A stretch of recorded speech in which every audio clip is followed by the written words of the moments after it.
Why the Alaska summit is a game changer for India.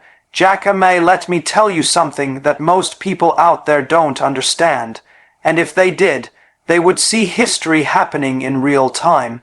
We are living in one of the most crucial turning points in the modern world, and whether you realize it or not, the Alaska summit has shifted the balance of power in ways that people are still trying to figure out. But India, oh India, that ancient civilization with a billion voices and a billion dreams, walked into that storm and came out not as a follower, not as a side actor, but as the player who has changed the script. Because what happened in Alaska is not just another diplomatic meet, not just a summit with words and handshakes. It was a stage, and on that stage, India showed the world that it is no longer willing to play the background music. It's stepping out as the main character, and that changes everything. For decades, the global order has been shaped by 2 or 3 powers. We know their names, we know their history, we know how they made rules, bent rules, and broke rules whenever it suited them. And smaller nations were forced to listen, to nod, to adjust. But something is different in 2025. Something has cracked open. The Alaska summit showed that the world is not unipolar anymore. It's not even bipolar. It's a multipolar era, and India is one of the key poles around which the world now rotates. That's not my opinion. That's a fact proven by the reactions of countries who walked away from that meeting shaking their heads, not because they underestimated India, but because they finally understood the gravity of what India brings to the table. Now let's break this down the way real life breaks it down. Power isn't about who talks the loudest, who pounds the table, or who throws the biggest threats. Power is about presence. It's about walking into a room and everybody adjusting their posture, adjusting their tone, because they know you have something they can't ignore. India's presence in Alaska was exactly that. Not desperate, not begging, not defensive. Confident, silent in the moments that mattered, and strong in the words that were chosen. That's what makes a game changer. Think about this for a second. The world right now is a battlefield of technology, economy, and influence. The U.S. and China have been clashing heads like 2 giants on a mountain, shaking the earth below. Europe is struggling to define its role. Russia is maneuvering like a chess master in the shadows. And then there's India rising, not through loud threats, not through reckless power plays, but through strategic patience, resilience, and moves that people don't see until it's too late. The Alaska summit proved that India isn't just reacting to the game. It is setting new rules of the game. Why? Because India represents something no other country in this century can combine all at once. Ancient civilizational wisdom, a youthful population, cutting-edge technology, a rapidly expanding economy, and a military that has transformed from outdated doctrine into a modern force backed by nuclear strength, space power, and digital warfare capabilities. You think other nations don't see this. You think they don't calculate what it means when over 1 billion people align behind a vision of being a superpower. They see it, they fear it, and they respect it. That's why Alaska was a game changer. When the conversations at that summit touched on trade, on supply chains, on energy, who do you think was sitting there with leverage? When the talks went to security, Indo-Pacific tensions, maritime dominance, who had credibility on the ground, not just theories in the air. When climate and technology became the focus, who had both the moral voice and the actual industrial engine to back it up. India, and this was not the India of 20 years ago. This was an India that walked into Alaska not just as the world's largest democracy, but as the nation that could tip the balance of East and West. Let me tell you why that matters. For years, every summit, every meeting, the so-called big powers used to think of India as a partner they could sway, a friend they could manipulate, a country they could pressure with sanctions or lure with deals. But not anymore. The Alaska summit made it crystal clear that India isn't swayed by threats, isn't begging for favors, and isn't going to sacrifice its sovereignty for temporary gains. India's strategy was silence when the noise was unnecessary, firmness when the pressure was applied, and vision when the world needed a direction. That silence was louder than the noise of others. That firmness broke through the manipulation. That vision made even rivals pause. That's the mark of a power that has arrived. Let's put it in simple terms. Imagine a card game where two players have always dominated, always decided the bets, always decided who gets to stay at the table. Then, one day, a third player sits down, not just with cards in hand, but with the chips, the strategy, and the guts to play a different way. That's India in Alaska, no longer watching from the sidelines, no longer choosing between sides, but playing its own hand with calm, with confidence, with courage. People underestimate the psychological shift this creates. Do you understand what it does to the mindset of nations when they realize India can't be boxed anymore? That India will trade with Russia when it wants to. That India will deepen ties with the U.S. when it suits its interests. That India will shake hands with China and still strengthen Quad in the same breath. That flexibility is terrifying to nations that are used to controlling the script, because they can't predict India's next move, and when you can't predict, you fear. That's the position of strength India has carved for itself. Now, the Alaska summit wasn't just about speeches and policies. It was about symbolism. It was about who leads, who listens, and who commands respect. And India's role was a reminder to the world that respect is no longer earned by sheer military might or money alone. Respect today comes from resilience, from the ability to stand tall when pressure is highest, and India has mastered that.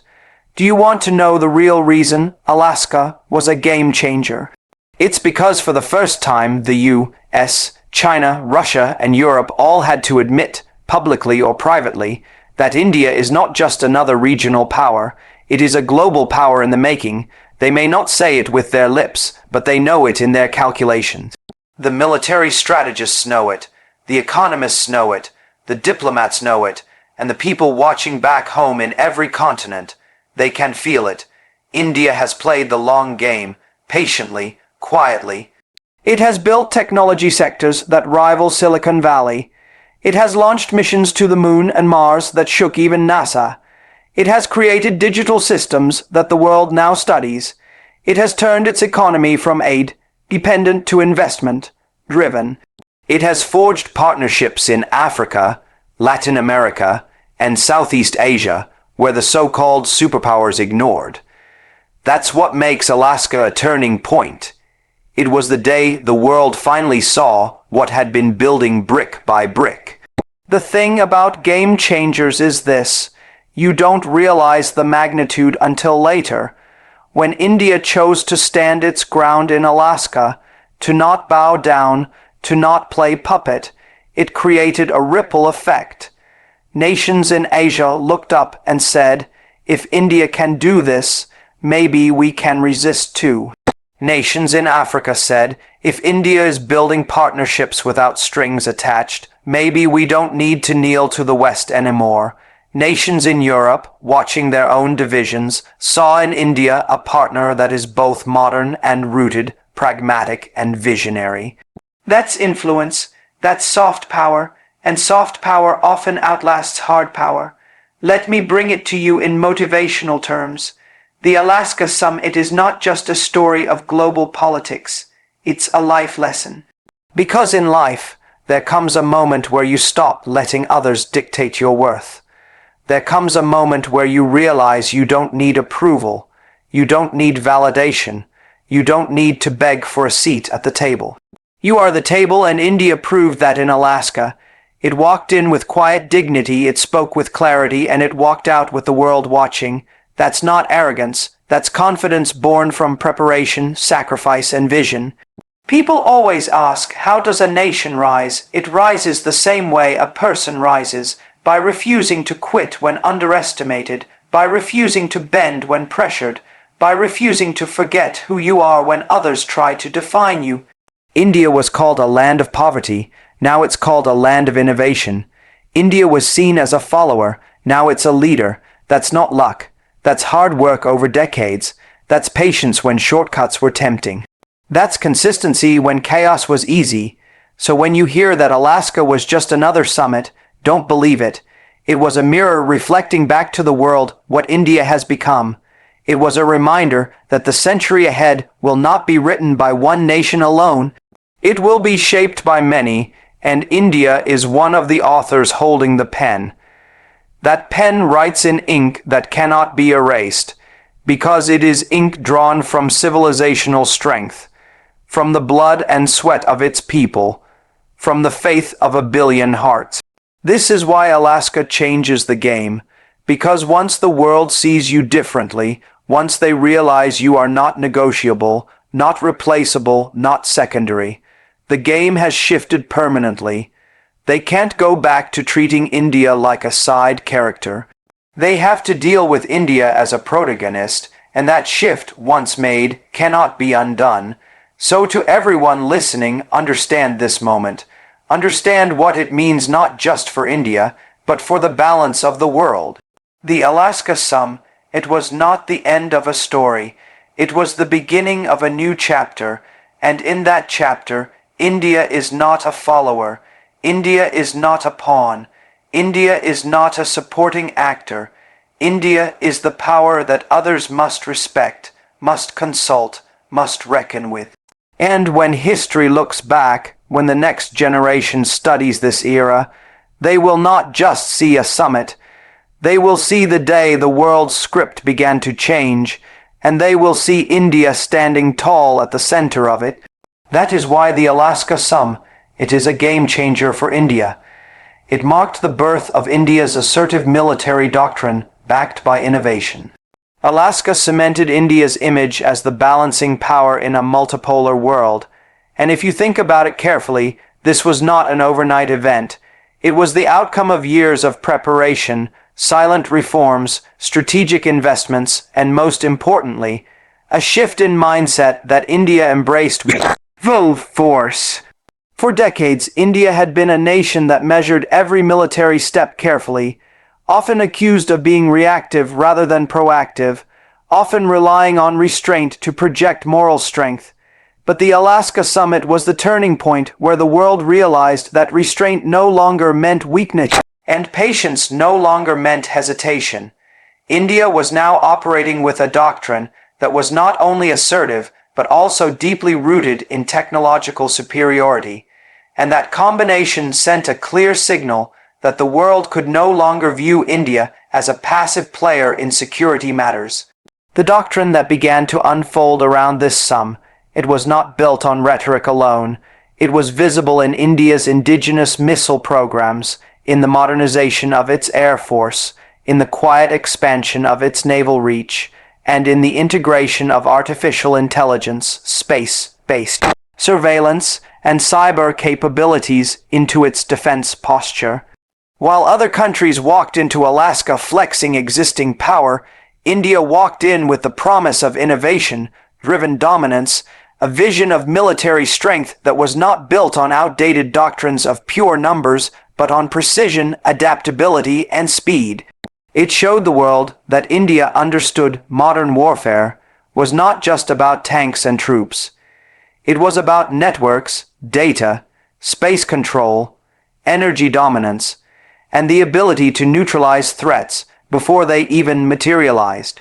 That was the real message Alaska carried into the minds of global strategists. The balancing power role India assumed was not accidental. The world is no longer in a Cold War format of one superpower challenging another. It has fractured into multiple centers of gravity, each pulling smaller nations in their direction. The U.S. has its alliances but faces credibility issues. China has its economic might but is mistrusted by its neighbors.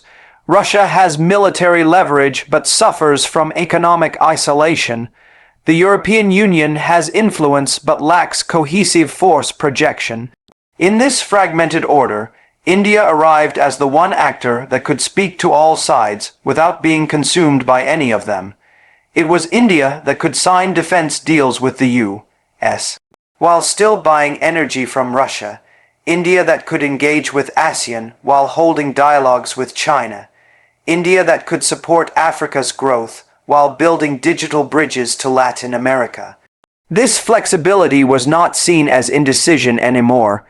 It was seen as balance, and balance is a form of power when the world is in chaos. When analysts looked at the Alaska summit, they saw India hold its ground without leaning fully into anyone's shadow. That was unprecedented because the history of global summits shows us that nations are usually cornered into camps. You're either pro-West or anti-West, pro-China or against China, and in that binary game, most countries lose their independent voice. India shattered that game in Alaska by showing that you can be present with every side. You can extract what benefits your people, and you can reject what compromises your sovereignty.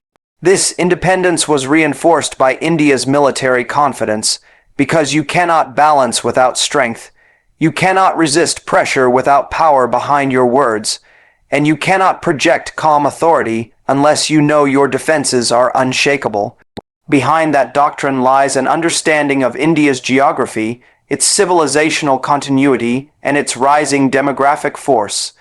India is surrounded by hostile neighbors on two sides, unpredictable partners on others, and critical sea routes to the south.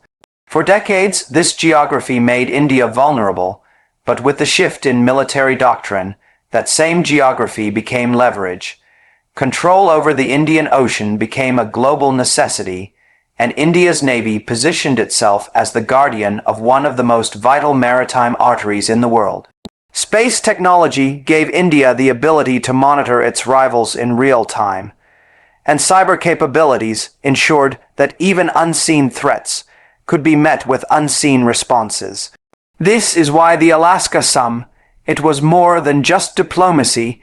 It was a showcase that India had both the will and the tools to sustain its balancing role in the global order. Innovation sits at the core of this doctrine. India no longer relies on imports alone to secure its defense. It builds, tests, and deploys its own systems, missiles, satellites, fighter aircraft upgrades, indigenous tanks, and drones tailored to its own terrains and conflicts. The doctrine is assertive because it sends a message that India will not wait to be attacked. It will not rely on others to rescue it, and it will not compromise on the modernization of its forces. At the same time, it is not reckless, because India's choices remain calibrated to avoid unnecessary escalation. That blend of assertiveness and restraint is what makes it so powerful, because adversaries cannot predict whether India will strike back quietly through intelligence operations or loudly through conventional firepower. The Alaska Summit crystallized this image in front of the world's eyes. Sitting across from major powers, India's representatives did not look like participants. They looked like equals, and equality comes from credibility. That credibility was earned by decades of resilience, surviving sanctions, overcoming technological denials, facing down wars and terrorism, and still building one of the world's largest and most respected militaries. It was reinforced by India's role as a democracy where military power operates under civilian command, a reassurance to smaller nations that India's rise would not mirror the authoritarian aggression of other powers. Balancing power also means balancing narratives. At Alaska, India did not present itself as an enemy of anyone, but positioned itself as a bridge between competing powers. That bridge role was only credible because behind it stood the hard steel of its defense doctrine. The summit proved that India could be trusted by nations who fear Western domination, and equally respected by nations who fear Chinese expansion. That dual trust is rare, and it places India in the center of multipolar negotiations. And once a country holds the center, the entire board rotates around it. In practical terms, this means India can set conditions others cannot. It can negotiate energy supplies without worrying about sanctions the same way other nations do. It can invite foreign investments without compromising sovereignty. It can participate in Quad while still engaging BRICS. It can develop indigenous weapon systems while still partnering on technology transfers. This versatility is exactly what makes India the balancing power, and the Alaska Summit turned that versatility into visible strength for the entire world to see. For smaller nations watching this unfold, India became an example. If India could assert its doctrine without fear, if India could balance between superpowers without losing independence, then maybe they could too. And that ripple effect creates something bigger than just Indian influence. It creates a world less dominated by a handful of powers and more defined by collective strength. That's the multipolarity India embodies, not just as a slogan, but as a lived reality. Alaska was not simply a table of discussion. It was a demonstration that India could bring calm into conflict, clarity into chaos, and balance into division. It marked the moment the world began to calculate India's position not as optional, but as essential. No global security conversation can move forward without considering India's stance. No economic rebalancing can ignore India's market and workforce. No innovation race can exclude India's digital architecture and space program. And no military calculus can underestimate India's readiness and doctrine. This is the heart of why Alaska mattered so much. It was the unveiling of a new India, not just rising but risen, not just balancing but commanding balance, not just innovating for itself, but innovating to redefine security, diplomacy, and strategy for an entire era.